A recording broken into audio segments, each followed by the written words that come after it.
My dear students, I am Tamilarasan here. நம்ம இன்னைக்கு 12th standard ஃபிசிக்ஸில் lesson 4 electromagnetic induction and alternating current அந்த லெசனில் டிரான்ஸ்ஃபார்மர் அதை பற்றி பார்க்க போகிறோம். One of the important detail answer. கொஞ்சம் டீட்டெயிலாக பார்க்கலாமா? ஓகே, நீங்கள் டிரான்ஸ்ஃபார்மரை இந்த பவர் ஸ்டேஷனில் பார்த்துருப்பீங்க, டிரான்ஸ்ஃபார்மரை இபி ஆஃபீஸில் பார்த்துருப்பீங்க, பில்டிங் காம்ப்ளெக்ஸில் பார்த்துருப்பீங்க, ரோட்டுக்கு பக்கத்தில் பார்த்துருப்பீங்க, வீட்டுக்குள்ளே கூட பார்த்துருப்பீங்க, வீட்டுக்கு வெளியில். வீட்டுக்குள்ளே பார்த்துருக்கீங்களா? உங்கள் பேரண்ட்ஸ் யூஸ் பண்ணி பார்த்துருக்கீங்களா? நீங்கள் யூஸ் பண்ணி பார்த்துருக்கீங்களா? ஆமாம், நம்ம டிரான்ஸ்ஃபார்மர், இந்த செல் சார்ஜர் இருக்கு இல்லையா, இதுக்குள்ளே ஒரு டிரான்ஸ்ஃபார்மர் இருக்குது. லேப்டாப் சார்ஜர் இருக்கு இல்லையா, அதுக்குள்ளே ஒரு டிரான்ஸ்ஃபார்மர் இருக்குது. சரியா? இதை பற்றி நம்ம கொஞ்சம் டீட்டெயிலாக பார்க்கலாமா? இன்னும் வேரியஸ் ஷேப்பில் டிரான்ஸ்ஃபார்மர் இங்கே இருக்குது. நம்மளுடைய அப்ளிகேஷனுக்கு தகுந்த மாதிரி, ரேடியோவில் மற்ற பர்பஸஸ்க்கு அப்ளிகேஷனுக்கு தகுந்த மாதிரி வேரியஸ் ஷேப்பில் இது எல்லாமே டிரான்ஸ்ஃபார்மர் தான். இதை பற்றி, இது ஒரு இம்பார்ட்டண்டான எலக்ட்ரிக்கல் டிவைஸ். இதை பற்றி கொஞ்சம் டீட்டெயிலாக தெரிஞ்சுக்கலாமா? ஆமாம். இப்போ இந்த இடத்துல டிரான்ஸ்ஃபார்மர் அப்படிங்கிறது ஒரு ஸ்டேஷ்னரி டிவைஸ்.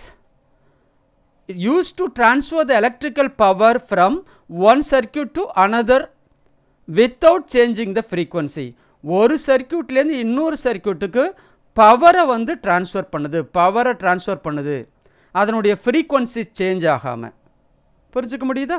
சரி, இப்போ இதில் நமக்கு ஒரு ப்ரைமரிலேருந்து செகண்டரிக்கு வோல்டேஜ் இன்க்ரீஸ் ஆச்சுன்னா சைமல்டேனியஸாக கரண்ட் வந்து டிக்ரீஸ் ஆகும்.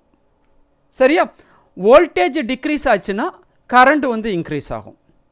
நம்ம ஃபஸ்ட்டு சொன்னது ஸ்டெப் அப் டிரான்ஸ்ஃபார்மர், செகண்ட் சொன்னது ஸ்டெப் டவுன் டிரான்ஸ்ஃபார்மர். இதை ரெண்டு பற்றி நம்ம இந்த கொஸ்டினுடைய லேட்டர் பார்ட்டில் பார்க்கலாம் டீட்டெயிலாக. சரியா? ஓகே, இப்போ இந்த இடத்துல டிரான்ஸ்ஃபார்மருடைய பிரின்சிபல், அதனுடைய பிரின்சிபல் வந்து மியூச்சுவல் இண்டக்ஷன். அதாவது இங்கே இதுக்கு பேர் ப்ரைமரி, இது செகண்டரி. அப்போது ஒரு காயிலில் ஃப்ளோ ஆகக்கூடிய கரண்ட்டுனுடைய மேக்னிடியூடு சேஞ்ச் ஆகும் பொழுது நெய்பரிங் காயிலில் இஎம்எஃப் இன்டியூஸ் ஆகக்கூடிய அந்த ப்ராசஸுக்கு பேர் மியூச்சுவல் இண்டக்ஷன் அப்படின்னு சொல்கிறோம். அப்போ இதுதான் நமக்கு மியூச்சுவல் இண்டக்ஷன் தான் இதனுடைய பிரின்சிபல். சரியா? ஓகே, இப்போ இதனுடைய கன்ஸ்ட்ரக்ஷன் பார்க்கும்பொழுது இது ரொம்ப சிம்பிளான கன்ஸ்ட்ரக்ஷன் தான். அதாவது இந்த இடத்துல ஒரு லேமினேட்டட் கோர் எடுத்துக்கிறோம், மேடப் ஆஃப் சிலிக்கன் ஸ்டீல்.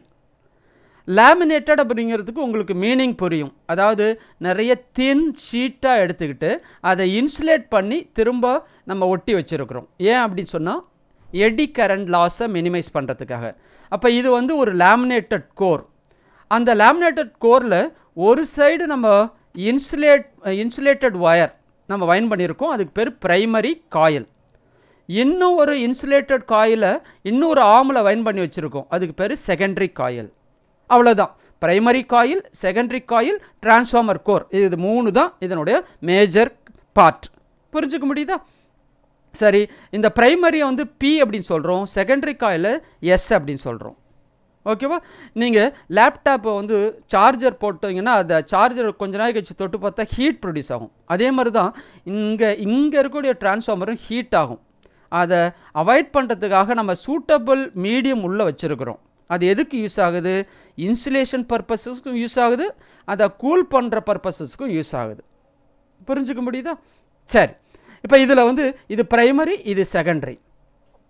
இங்கே நம்ம ஒர்க்கிங் கொஞ்சம் தெளிவாக நல்லா புரிஞ்சுக்கலாம். நமக்கு இது ஏசியில் மட்டும்தான் ஒர்க் பண்ணும், ஆல்டர்னேட்டிங் கரண்ட்டில் மட்டும்தான் ஒர்க் பண்ணும். இந்த மாதிரி ஒரு சர்க்கிள் போட்டு இந்த மாதிரி போட்டால் இது சினுசாய்டல் வேவ். இதுதான் சோர்ஸ், ஏசி சோர்ஸை ரெப்ரசன்ட் பண்ணக்கூடிய சிம்பல். டிசி சோர்ஸ் அப்படின்னு சொன்னால் நமக்கு என்ன செய்யும்? நமக்கு இங்கே ஒரு பெரிய லைனும் சின்ன லைன் போட்டால் அதுக்கு போய் டிசி. இது டிசியில் ஒர்க் பண்ணாது, அதை நல்லா தெளிவாக புரிஞ்சுக்கிங்க. ஏசியில் மட்டும்தான் ஒர்க் பண்ணும்.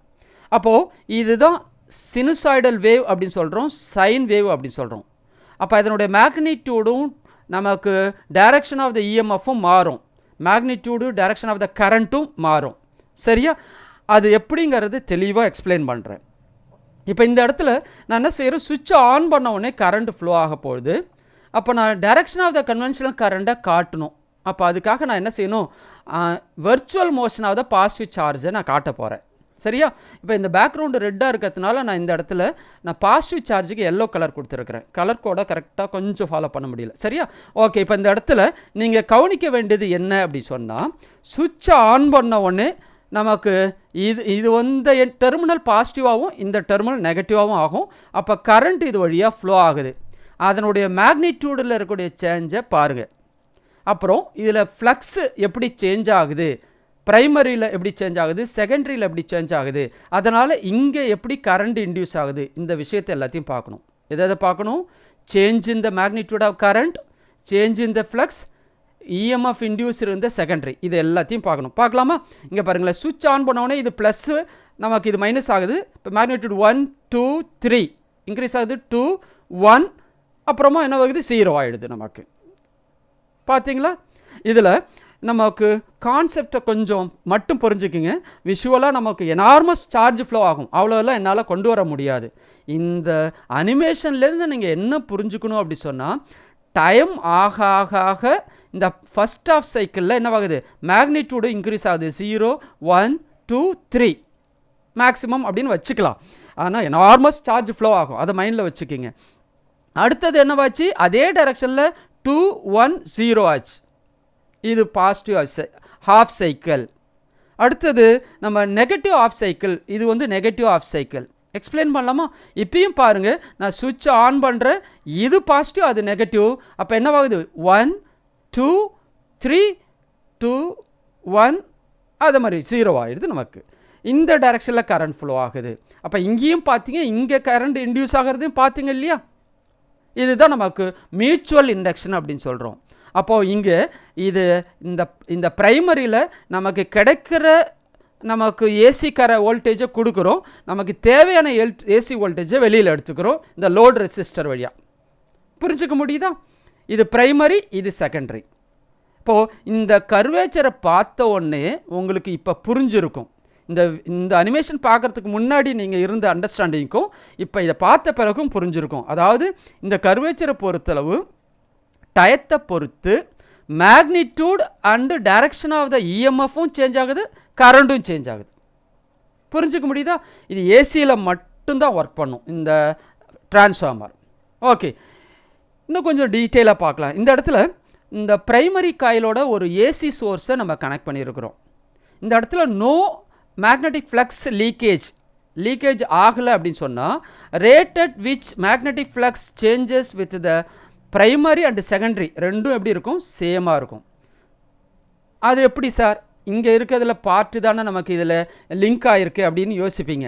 இதுக்கு பதிலாக நம்ம என்ன செய்கிறோம், இந்த இடத்துல ஒரு சென்டரில் ஒரு ஆம் எடுத்துக்கங்க, அதில் உள்ள ப்ரைமரி அதை இன்சுலேஷன் பண்ணிவிட்டு செகண்டரி அதே ஆமில் நம்ம வைன் பண்ணால் ப்ரைமரியில் ஆல்மோஸ்ட் லிங்க் ஆகிருக்கூடிய என்டையர் ஃப்ளக்ஸும் செகண்டரியில் லிங்க் ஆகிருக்கும். அப்போ இந்த கேஸில் நமக்கு வந்து எப்படி இருக்கும், rated which the magnetic flux change இந்த ப்ரைமரி அண்ட் செகண்டரி எப்படி இருக்கும், சேமாக இருக்கும்.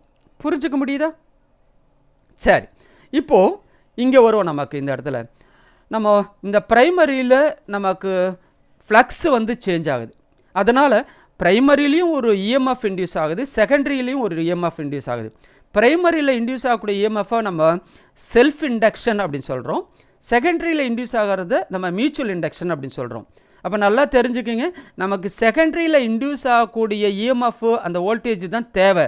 அதனால் இதனுடைய பிரின்சிபல் என்னது, மியூச்சுவல் இண்டக்ஷன் தான், அதை மைண்டில் வச்சுக்கிங்க. சரி, இப்போது நமக்கு ஃப்ளக்ஸு சேஞ்ச் ஆகிறதுனால நமக்கு போத் ப்ரைமரி அண்ட் செகண்டரி ரெண்டுலேயுமே நமக்கு வந்து இஎம்எஃப் இன்டியூஸ் ஆகுது. அப்போது இந்த இஎம்எஃப் இன்டியூஸ் இருந்த ப்ரைமரி காயில் அதை நம்ம பேக் இஎம்எஃப் அப்படின்னு சொல்கிறோம். அதை எப்சிலான் பி அப்படிங்கிற லெட்டரில் நம்ம ரெப்ரசன்ட் பண்ணுறோம். இது நமக்கு முதல்ல இந்த ஃபார்முலா பார்த்தோம். இது instantaneous value of the EMF induce இருந்த ப்ரைமரி, இது நம்பர் ஆஃப் டர்ன்ஸ் இந்த ப்ரைமரி, இது வந்து rate of change of magnetic flux இந்த ப்ரைமரி. ஓகேவா?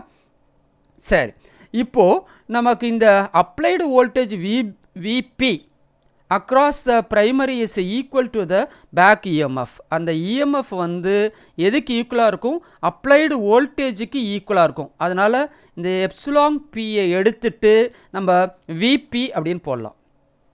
நம்ம புக்கில் நல்லா தெரிஞ்சுங்க. இப்போ இந்த இடத்துல இட்டாலிக் லெட்டரில் போட்டிருக்காங்க. அந்த வி வந்து ஒரு மாதிரி இருக்கும். நீங்கள் அதை ஒவ்வொரு மாதிரி ஒருத்தவங்களும் எழுதுறீங்க. நீங்கள் நல்லா மனசில் வச்சிங்க. அந்த லெட்டர் வந்து ஸ்மால் வி. நீங்கள் இங்கிலீஷ் லெட்டர் ஸ்மால் வி எப்படி போடுவீங்களோ அதே மாதிரி போடுங்க. வேறு மாதிரிலாம் போட வேண்டாம். அப்போது அதை தான் நம்ம instantaneous voltage of the primary voltage, instantaneous primary voltage. ஓகேவா, எழுதியாச்சு. இப்போது அடுத்தது இந்த இடத்துல நம்ம என்ன செய்கிறோம் அப்படி சொன்னாக்க, இந்த ஆல்டர்னேட்டிங் மேக்னெட்டிக் ஃப்ளக்ஸ் அது வந்து ப்ரைமரிலையும் செகண்டரிலையும் எப்படி தான் இருக்கும், நமக்கு அந்த ஃப்ரீக்வன்சி வந்து சேமாக இருக்கும். ஃப்ரீக்வன்சி சேமாக இருக்கும். அப்போ வோல்டேஜும் கரண்ட்டும் மட்டும்தான் மாறும். அதை நல்லா கொஞ்சம் மைண்டில் வச்சுக்கோங்க.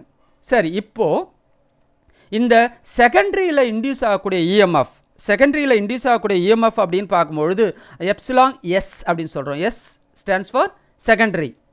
அப்போ இதே மாதிரி ஒரு ஈக்குவேஷன் எழுதும்போது instantaneous EMF in the secondary is equal to NS, number of turns in the secondary, நமக்கு rate of change of magnetic flux in the secondary. Okay, இப்போ இதில் என்பி அப்படிங்கிறது number of turns in the primary, NS அப்படிங்கிறது number of turns in the secondary. ஓகேவா, சரி. இப்போ நமக்கு இந்த இடத்துல நமக்கு செகண்டரி சர்க்யூட் வந்து ஓப்பனாக இருந்துச்சுன்னு சொன்னால் இதில் இன்டியூஸ் ஆகக்கூடிய இஎம்எஃப் வந்து இந்த ரெண்டு டெர்மினலுக்கு இடையில் இருக்கக்கூடிய பொட்டன்ஷியல் டிஃப்ரென்ஸ்க்கு ஈக்குவலாக இருக்கும், வோல்டேஜுக்கு ஈக்குவலாக இருக்கும். அதனால் எப்சிலாங் எஸ்ஸை நம்ம விஎஸ் அப்படின்னு போடலாம். புரிஞ்சுக்க முடியுதா? சரி, அப்போது இந்த எப்சிலாங் எஸ்ஸை எடுத்துட்டு விஎஸ் அப்படின்னு சப்ஸ்டியூட் பண்ணிட்டோம். இப்போது இது பிரைமரிக்கான ஈக்குவேஷன், இன்ஸ்டன்டேனியஸ் பொட்டன்ஷியல் டிஃப்ரென்ஸ்க்கான ஈக்குவேஷன். இது instantaneous secondary potential difference, secondary காயிலில் இருக்கக்கூடிய பொட்டன்ஷியல் டிஃப்ரென்ஸுக்கான ஈக்குவேஷன். இந்த ஈக்குவேஷனால் டிவைட் பண்ணுங்கள் பார்க்கலாம். பாருங்கள், டிவைட் பண்ணால் VS by VP is equal to NS by NP is equal to K. இப்போ இதில் இங்கே எஸ் நியூமரேட்டரில் இருக்குது, இங்கேயும் எஸ் நியூமரேட்டரில் இருக்குது. அப்படிங்கிறதுனால potential difference directly proportional to number of turns. So அப்போது இந்த ரேஷியோவை நம்ம கே அப்படின்னு சொல்கிறோம். அந்த கே அப்படிங்கிறது என்ன, டிரான்ஸ்ஃபார்மர் ரேஷியோ. இந்த கேயை வச்சு தான் இந்த டிரான்ஸ்ஃபார்மரை நம்ம கிளாஸிஃபை பண்ணலாம். அது ஸ்டெப் அப்பா ஸ்டெப் டவுனா அப்படின்னு புரிஞ்சுக்க முடியுதா? சரி, இங்கே பாருங்களேன், புரிஞ்சுக்க முடியுது. இந்த ஈக்குவேஷன் தரவாக ப்ரிப்பேர் பண்ணிக்கிங்க. இந்த ஃபார்முலா எல்லா டிரான்ஸ்ஃபார்மருக்கும் சூட்டபுளாக இருக்கும். நம்ம அடுத்த பார்க்க போகிற ஃபார்முலா பார்ப்போம். இப்போ இந்த இடத்துல எலக்ட்ரிக் பவர் அப்படிங்கிறது is a product of potential difference into current. அப்போது ஒரு ஐடியல் டிரான்ஸ்ஃபார்மரில் இன்புட் பவரும் அவுட்புட் பவரும் ஈக்குவலாக இருக்கும். இது ஐடியல், மிகச்சிறந்த டிரான்ஸ்ஃபார்மரில். இது தியரிட்டிக்கலாக மட்டும்தான் பாசிபிள். ப்ராக்டிக்கலாக இன்புட்டை விட அவுட்புட் கொஞ்சம் கம்மியாக இருக்கும். அதை மைண்டில் வச்சுக்கிங்க. இப்போது இது ஒரு ஐடியல் டிரான்ஸ்ஃபார்மருக்கு இன்புட் பவரும் அவுட்புட் பவரும் நமக்கு சேமாக இருக்கும். இன்புட் பவர் அப்படிங்கிறது விபிஐபி இஸ் ஈக்குவல் டு விஎஸ்ஐஎஸ். சரியா? ஓகே, இப்போ இந்த இடத்துல நம்ம என்ன செய்கிறோம், இந்த விஎஸ் இங்கே வச்சுக்கோ, இந்த விபியை இந்த பக்கம் கொண்டு வந்தால் டினாமினேட்டருக்கு வரும். அப்போ VS by VP is equal to IP நியூமரேட்டரில் இருக்குது, ஐஎஸ் இந்த சைடு கொண்டு வந்தாக்க ஐபி பை ஐஎஸ். அப்போது கரண்ட் இங்கே எஸ் நியூமரேட்டரில் இருக்கும்போது இங்கே டினாமினேட்டரில் எஸ் இருக்குது. அப்போது இந்த கரண்ட்டு வந்து இந்த பொட்டன்ஷியல் டிஃப்ரென்ஸுக்கு இன்வெர்ஸ்லி ப்ரொபோர்ஷன். சரியா? நம்பர் ஆஃப் டர்ன்ஸ் பொட்டன்ஷியல் டிஃப்ரென்ஸுக்கு டைரக்ட்லி ப்ரொபோர்ஷன். இந்த ஈக்குவேஷன் ஓகேவா, இந்த ஈக்குவேஷன் வந்து நமக்கு இன்ஸ்டன்டேனியஸ் வேல்யூக்கு மட்டும்தான். இதுவே வந்து amplitude of the corresponding quantities நம்ம கன்சிடர் பண்ணும்பொழுது நமக்கு என்ன செய்யணும் அப்படி சொன்னால் இந்த வேல்யூ கிடைக்கும். அதாவது விஎஸ் ஸ்மால் விஎஸ் அப்படிங்கிறது instantaneous value of the secondary voltage, VP அப்படிங்கிறது instantaneous value of the primary voltage. இங்கே கேபிட்டல் விஎஸ் அப்படிங்கிறது amplitude of the secondary voltage, இது amplitude of the primary voltage. அதே மாதிரி தான் கரண்ட்டுக்கும். சரி, இந்த இன்ஸ்டன்டேனியஸ் வேல்யூக்கும் ஆம்ப்ளிடியூடுக்கும் என்ன டிஃப்ரென்ஸ் அப்படின்னு சொன்னால், இன்ஸ்டன்டேனியஸ் வேல்யூ அப்படிங்கிறது நம்ம இந்த இன்ஸ்டண்ட்டில் என்ன இஎம்எஃப் என்ன பொட்டன்ஷியல் டிஃப்ரென்ஸ், இந்த இன்ஸ்டண்ட்டில் என்ன பொட்டன்ஷியல் டிஃப்ரென்ஸ், இந்த இன்ஸ்டண்ட்டில் என்ன பொட்டன்ஷியல் டிஃப்ரென்ஸ், இந்த இன்ஸ்டண்ட்டில் என்ன பொட்டன்ஷியல் டிஃப்ரென்ஸ். அப்போ அந்த இன்ஸ்டண்ட்டில் என்ன பொட்டன்ஷியல் டிஃப்ரென்ஸுங்கிறது தான் instantaneous value, instantaneous current. Amplitude அப்படின்னு சொன்னாக்க இந்த வேவை பொறுத்தளவு இதுதான் ஆம்ப்ளிடியூட் ஆஃப் த இஎம்எஃப், இதுதான் amplitude of the potential difference. கரண்ட்டுக்கு ஒரு நம்ம கிராஃப் போட்டோன்னா அது கிடைக்கும் நமக்கு. அப்போ அந்த மேக்ஸிமம் வேல்யூ பேர் தான் நம்ம என்ன சொல்கிறோம், ஆம்ப்ளிடியூட் அப்படின்னு சொல்கிறோம். இந்த பர்டிகுலர் வேவை பொறுத்தளவு இந்த மேக்ஸிமம் வேல்யூ வந்து கான்ஸ்டன்ட். அப்போது இந்த இன்ஸ்டன்டேனியஸ் வேல்யூக்கும் ஆம்ப்ளிடியூடுக்கும் டிஃப்ரென்ஸ் புரியுதா? அதே மாதிரி தான் கரண்ட்டுக்கும் instantaneous value of the current, இது ஆம்ப்ளிடியூட் ஆஃப் த கரண்ட். ஓகேவா? தட்ஸ் ஈக்குவல் டு கே அப்படின்னு சொல்கிறோம். கே அப்படிங்கிறது தான் டிரான்ஸ்ஃபார்மர் ரேஷியோ. இதை வச்சு தான் நம்ம டிரான்ஸ்ஃபார்மரை நம்ம கிளாஸிஃபை பண்ண போகிறோம். புரியுதா? சரி, கிளாஸிஃபிகேஷன் பார்க்கலாம். Step up transformer, step down transformer. இங்கே பாருங்கள், number of turns in the secondary is more than primary, NS is greater than NP. அதாவது பிரைமரியை விட செகண்டரியில் நம்பர் ஆஃப் டர்ன்ஸ் அதிகமாக இருந்துச்சுன்னா அதுக்கு பேர் ஸ்டெப் அப் டிரான்ஸ்ஃபார்மர் அப்படின்னு சொல்கிறோம். Number of turns in the secondary is less than primary, NS is less than NP. அப்போ அதாவது நமக்கு பிரைமரியை விட செகண்டரியில் நம்பர் ஆஃப் டர்ன்ஸ் கம்மியாக இருந்துச்சுன்னா அதை வந்து ஸ்டெப் டவுன் டிரான்ஸ்ஃபார்மர் அப்படின்னு சொல்கிறோம். அப்போ இங்கே வோல்டேஜ் வந்து இன்க்ரீஸ் ஆகுது, பிரைமரியை விட செகண்டரியில் இன்க்ரீஸ் ஆகுது. நமக்கு இங்கே வோல்டேஜ் வந்து என்ன செய்யுது, டிக்ரீஸ் ஆகுது, பிரைமரியை விட செகண்டரியில் வந்து கம்மியாக இருக்குது. புரிஞ்சுக்க முடியுதா? இங்கே கரண்ட்டு வந்து டிக்ரீஸ் ஆகுது, இங்கே கரண்ட்டு வந்து இன்க்ரீஸ் ஆகுது. சரியா? இங்கே கே, இந்த டிரான்ஸ்ஃபார்மர் ரேஷியோ வந்து கிரேட்டர் தென் 1, இங்கே கே லெஸ் தென் 1. ஓகேவா? நல்லா ஒரு விஷயம் தெரிஞ்சுக்கிங்க, வோல்டேஜ் இன்க்ரீஸ் ஆகும்பொழுது கரண்ட் வந்து டிக்ரீஸ் ஆகும். அதை தான் நம்ம ஸ்டெப் அப் டிரான்ஸ்ஃபார்மர் அப்படின்னு சொல்கிறோம். இந்த ஸ்டெப் அப் அப்படிங்கிறது, அந்த அப் அப்படிங்கிற வேர்டு வோல்டேஜை வச்சு கொடுத்துருக்குறோம் அதை அப்படின்னு நீங்கள் மனசில் வச்சுக்கிங்க நல்லா. ஏன்னா அப் அப்படின்னா இன்க்ரீஸ், அப்போ வோல்டேஜை வச்சு தான் அந்த பேர் கொடுத்துருக்குறோம் ஸ்டெப் அப் டிரான்ஸ்ஃபார்மர். இது ஒன்றாவது அப்ளிகேஷன் எங்கன்னா பவர் ஸ்டேஷனில். இந்த ஸ்டெப் டவுன் டிரான்ஸ்ஃபார்மரோட ஒன்றாவோட அப்ளிகேஷன் வந்து ரேடியோவில், அப்படி இல்லைன்னா நம்ம லேப்டாப் சார்ஜரில், இல்லையா இந்த செல் சார்ஜரில் இருக்கக்கூடிய டிரான்ஸ்ஃபார்மர், சின்ன டிரான்ஸ்ஃபார்மர். அது ஹை வோல்டேஜ் லோ வோல்டேஜை கம்மி பண்ணி கொடுக்குது. புரிஞ்சுக்க முடியுதா? நம்ம வீட்டுக்கு வரக்கூடிய கரண்ட்டு 220 அல்லது 230 இருக்கும். அது நமக்கு தேவையான அளவு 10 வோல்ட்டோ அல்லது 12 வோல்ட்டோ அல்லது 6 வோல்ட்டோவோ கன்வெர்ட் பண்ணி கொடுக்கும். Step down transformer one of the application. பார்த்தீங்களா? புரிஞ்சுதா? டிஃப்ரென்ஸ் புரிஞ்சுதா? இதை நல்லா மைண்டில் வச்சுக்கோங்க. இதை மட்டும் வந்து ஒரு 2 மார்க் கொஸ்டினில் கேட்கலாம். சரி, இப்போ இந்த இடத்துல எஃபிஷியன்சி அப்படிங்கிறத நம்ம ஈட்டா அப்படின்னு கொடுக்குறோம். அப்போது அந்த efficiency of the transformer is defined as a ratio of the useful output power to the input power. Output பவரை இன்புட் பவரால் டிவைட் பண்ணால் நமக்கு என்ன கிடைக்கும்?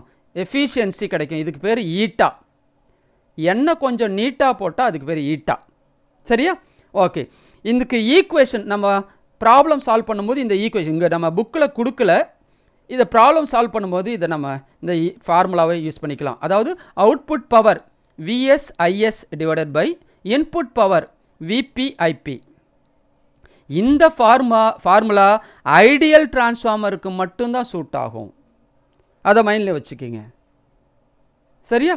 இந்த இடத்துல ஐடியல் டிரான்ஸ்ஃபார்மருக்கு மட்டும்தான் இந்த இடத்துல இது யூஸ் ஆகும். ஓகே, இல்லை எல்லா டிரான்ஸ்ஃபார்மருக்கும் கூட யூஸ் ஆகும். எல்லா டிரான்ஸ்ஃபார்மருக்கும் நம்ம இதை யூஸ் பண்ணலாம். ஓகே, இப்போ நமக்கு இதனுடைய எஃபிஷியன்சி எப்பொழுதுமே 100% விட கம்மியாக தான் இருக்கும். ஏன்னா இதில் ஒரு எனர்ஜி லாஸ் இருக்கிறதுனால.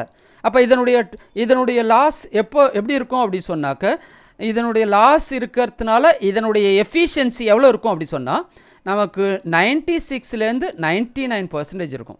இதுவே ஹை எஃபிஷியன்சி. மற்ற டிவைஸ்லலாம் இவ்வளோ எஃபிஷியன்சி கிடைக்காது. இது ஒரு ஹை எஃபிஷியன்சி இருக்கக்கூடிய ஒரு டிவைஸ், எலக்ட்ரிக்கல் டிவைஸ். இதனுடைய ரேஞ்ச் வந்து 96லேருந்து 99% இருக்கும். புரிஞ்சுக்க முடியுதா? ஓகே, இது ஒரு இம்பார்ட்டண்ட்டான ஒரு டீட்டெயில் ஆன்சர். ஓகேவா? இதை தரவாக ப்ரிப்பேர் பண்ணிக்கிங்க. அதனால தான் நான் டீட்டெயிலாக எக்ஸ்பிளைன் பண்ணியிருக்கிறேன். என்னுடைய சேனல் பிரைம் ஃபிசிக்ஸ், இதில் வரக்கூடிய வீடியோஸ்லாம் பாருங்கள். அது உங்களுக்கு பிடிச்சிருந்தால் லைக் பண்ணுங்கள், சப்ஸ்கிரைப் பண்ணுங்கள், ஷேர் பண்ணுங்கள். Thank you my dear students and my friends.